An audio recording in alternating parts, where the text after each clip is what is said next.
Hi there, Serial Trader here. Well, this definitely warrants a Bitcoin update. So I'm going to start here on this larger time frame.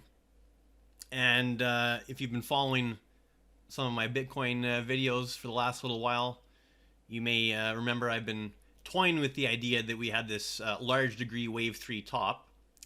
And when I say large degree, I mean I'm just calling it intermediate here. But that selection is a little bit arbitrary. So let me just give you a little point of reference. So when I say this degree, I'm referring to the same degree where we had our December 2018 low that led to our wave 1 high there at June of 2019, and also of similar degree to our June 2019 high, which led to our March 2020 low here for wave 2. So that is the degree or magnitude of which I'm describing this as the third wave, okay? So we had our 1, we had our 2. Now, given the extent of our correction here, I'm absolutely confident calling that the wave 3 high. And this is where things get a little... I mean, this does add clarity. Obviously, we're in this wave 4 correction. That's pretty undeniable to me at this point. But where there's a little bit of uncertainty is, okay, this is certainly enough of a price correction. In fact, more than enough to be a wave 4. So typically in an impulsive sequence, which is what we're working here, a 5-wave advance off those December 2018 lows, you want a 1, then you want a wave 2, which typically retraces, around 61.8% of wave 1, but often it can go even deeper.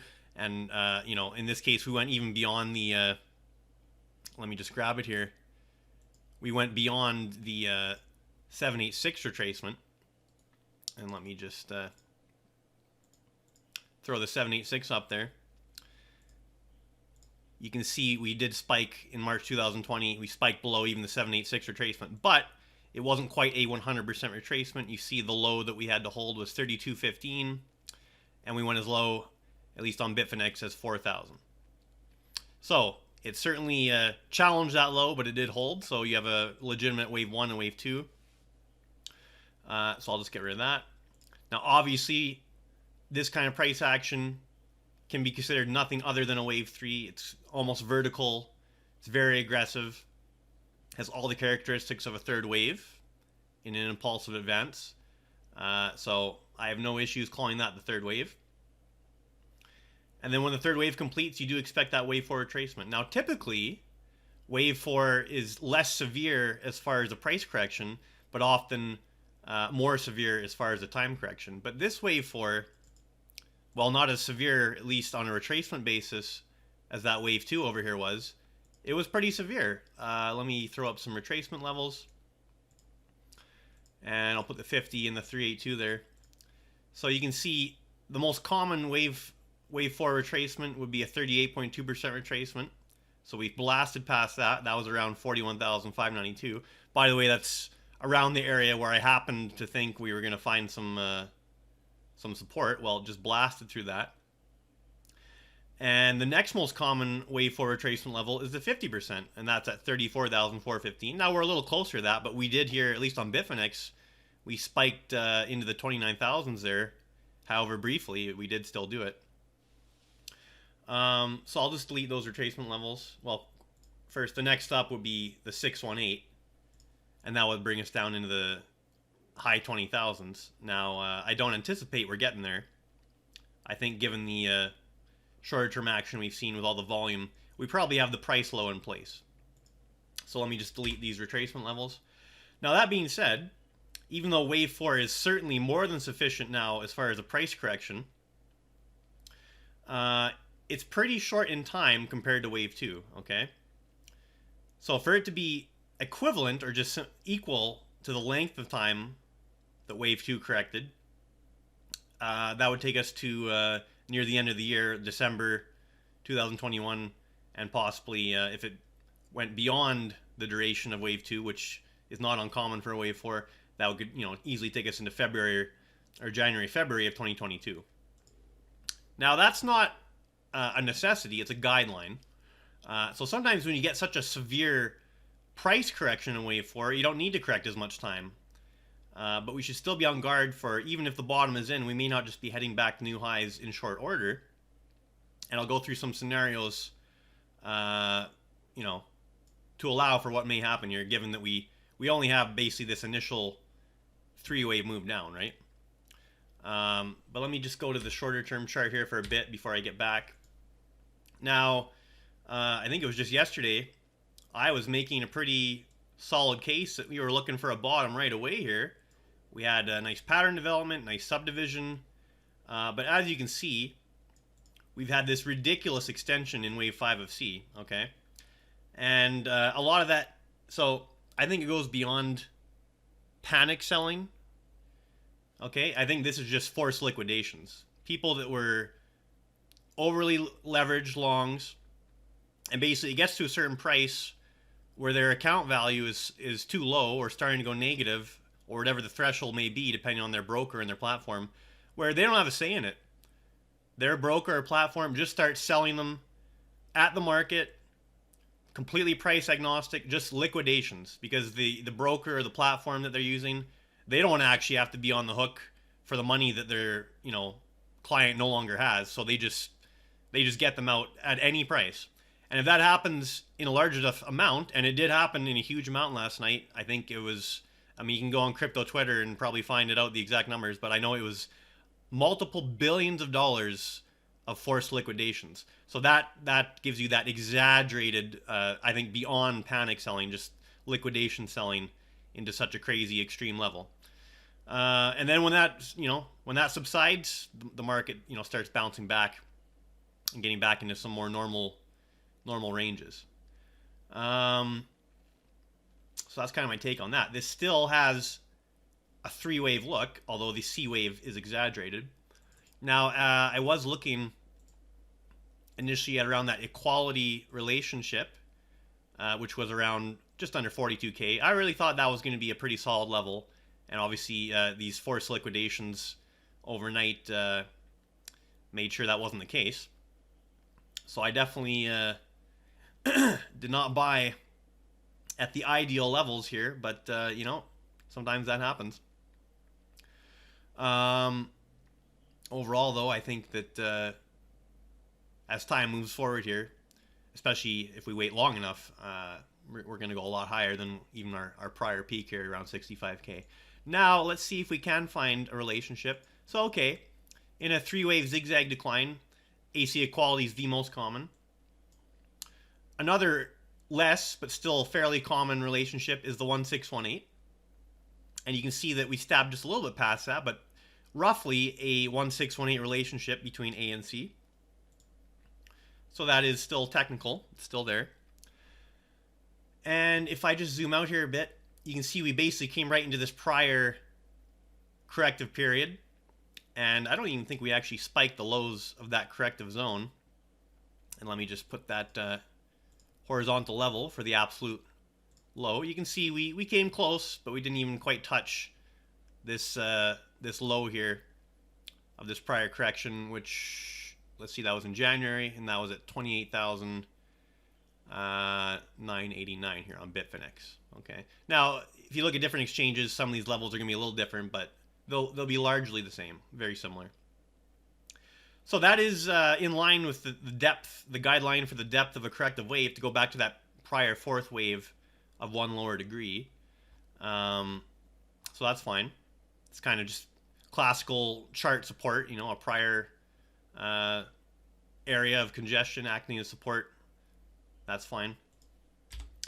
Okay, now let's get back to that now that I've kind of dissected this three-wave pattern we've got off the top here.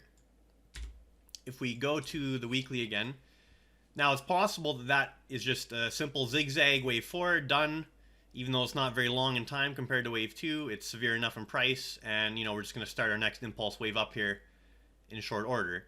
That's possible, but I do want to highlight the very real possibility that even though our price lows may very well be in here, and you know, I'm leaning on the side that the price low is in, we may still have to do a more complex correction as far as time goes. So we might have something like this, where we have the ABC down, okay, but that's just for a larger A wave of a perhaps contracting or running triangle. It would be a running triangle if the B wave actually makes a new high, but more common to be a contracting triangle. And let me just get this in here. So it's possible we do something like this, right? Where we have a series of 3 wave moves. So we have 3 down for A. Could have our 3 up for B.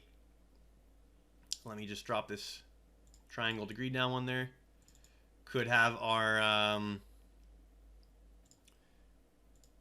ABC down for C. And let me just put the lines on this. Right? ABC up for D. And then ABC down for E. And then, so again, even though, you know, the price low is potentially already in there, we still have further sideways choppy action before we actually get the place where we'll really launch the next move up from. And perhaps that goes towards, you know, the end of the year, early next year. Very, very possible, okay? So keep that in your mind. Even if you get in at a good price, you may not necessarily be realistic in expecting it to just get immediately back up and make new highs. You might be in this corrective, choppy, sideways zone that, you know, holds the lows we made here, but just needs to consume more time. Very possible. Okay, so there's that possibility. And that's not the only corrective pattern we can allow for. This could be ABC down for A, like this. We could go up to, you know, a double top or even a new top and an expanded or running flat. And then let me just get this degree where I want it. We could do this, you know, ABC expanded flat. Or if we don't come down and spike the A wave low, running flat. Again, just to consume more time before we actually get the real move up, trending move up that we're going to make substantially new highs, right? So I covered triangle, flat. Obviously, if this is just the ABC, that would just be a simple zigzag and we're done. Possible, but I just want to highlight the other corrective possibilities that we certainly have here. I mean, we could do something more complex where we have ABC down for a W, and then we do an X, and then a Y, right? Something like that. So a double zigzag, or even, as we've recently seen, I believe in the gold market, into our March low there from our August high, a triple zigzag, right? I mean, there's just so many corrective possibilities. You have to allow for them all until you have enough price action to really go with one or eliminate the others, which we don't currently have. All we currently have is a 3-wave move down, a severe one, mind you, from the wave 3 high, which has corrected plenty of price, more than enough price to be a 4th wave, but perhaps not enough time, okay? And yeah, so there's also the possibility where, yeah, this is it. We had a severe but relatively brief correction from those highs, and possibly we are gearing up for our next advance up to new highs in wave 5, right? The large degree wave 5. Now, this is just a placeholder. Obviously, I'm not thinking we're just going to go slightly above 65K. In reality, we're probably going well into the 6 figures in wave 5, but this is just a little placeholder to fit on the page, right? So that's really what I wanted to go through on the longer time frame. So yes, it's unpleasant having these big corrections, especially if you're severely on the wrong side of them. But it is good to get some clarity here where we are in this larger time frame. And now at least we can confidently say, yes, we have that larger wave 3 in place. We have the big wave 4 either completed here or certainly in progress. Obviously, this move down does not match any of these subwaves within wave 3. It's way too large to be still part of a developing wave 3, right? Okay. Now, if I go here, I think that's all I wanted to cover here on the... I I guess I'll just briefly go into this too. So if we go to the daily RSI, if we go back to the last time we were severely oversold, that was March of 2020. That was obviously a time to be buying, not a time to be selling, as is usually the case here on Bitcoin when you have extreme oversold conditions. Now, this isn't even quite doing it justice, because when we were down here near 30K, it was even more oversold because the daily candle hasn't closed yet. But even now, with our bounce back up to close to 40 here, we're looking at RSI daily, below 25, around 24. So still very oversold. I mean, we haven't even started an oversold bounce here on the daily time frame. I believe we have just started on the 4-hour time frame, and certainly the hourly time frame is well underway. Yeah, that's all I wanted to go through in regards to that. Now, if I look at, maybe we'll do a 15-minute chart off the lows. So as far as price action off the lows, it does look like something fairly impulsive is developing. It's not super clear yet. Maybe if I go on the 5-minute chart, since it was just so fast and volatile, to get a little more detail here. Now, this is a 5-minute chart. I mean, it's tough. It's possible you can label this the 1, 2, 3. Do we have overlap there in the 4? Let's see, that high would be 34,323. That low would be 34,406. Okay, so no overlap. So possibly labeled a 1, 2, 3, 4. And but you see, I don't really like that, because I think, call that the 5. But I think 3 would be the shortest wave if I do this. So let me just check on that. Let's get the equality level here just to check. Okay, yeah, so in this case, 3 would be the shortest wave the way I have it labeled here, so that's not acceptable. So maybe a relabeling. Okay. You know what? It's just not that clear. So I'm not going to try and do that here on the 5-minute time frame. Well, yeah, it's kind of tough.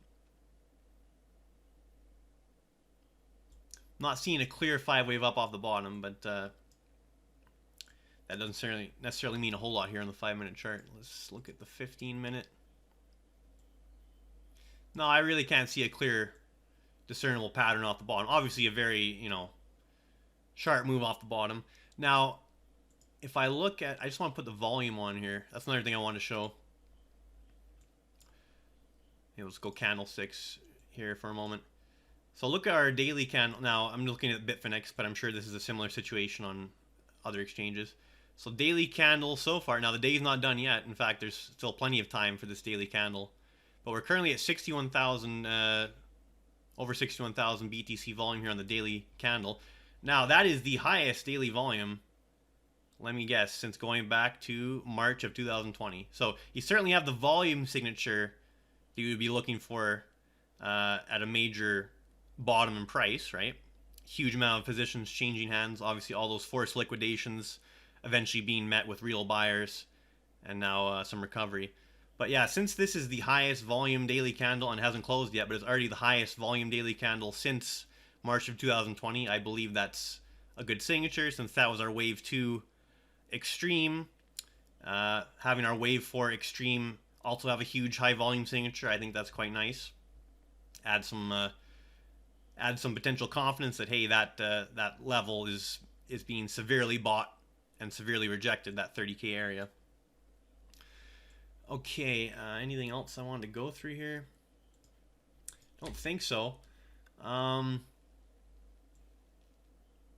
Yeah, I mean, I think my take on this, as far as what I want to do with it, or what I'm going to do with it, is just accumulate and hold on. If we do get, a more immediate move up and start making new highs, that's great. That's just sooner than perhaps I would be expecting. Otherwise, just be prepared for, potentially a multi-month kind of sideways drift, even if we don't actually make new lows, we could still just correct time, and then maybe late this year, early next year, actually start something more substantial up for a push into the six figures, right? So that's currently how I'm viewing things. Just wanted to do an update given the extreme action we had last night. All right, Serial Trader signing off.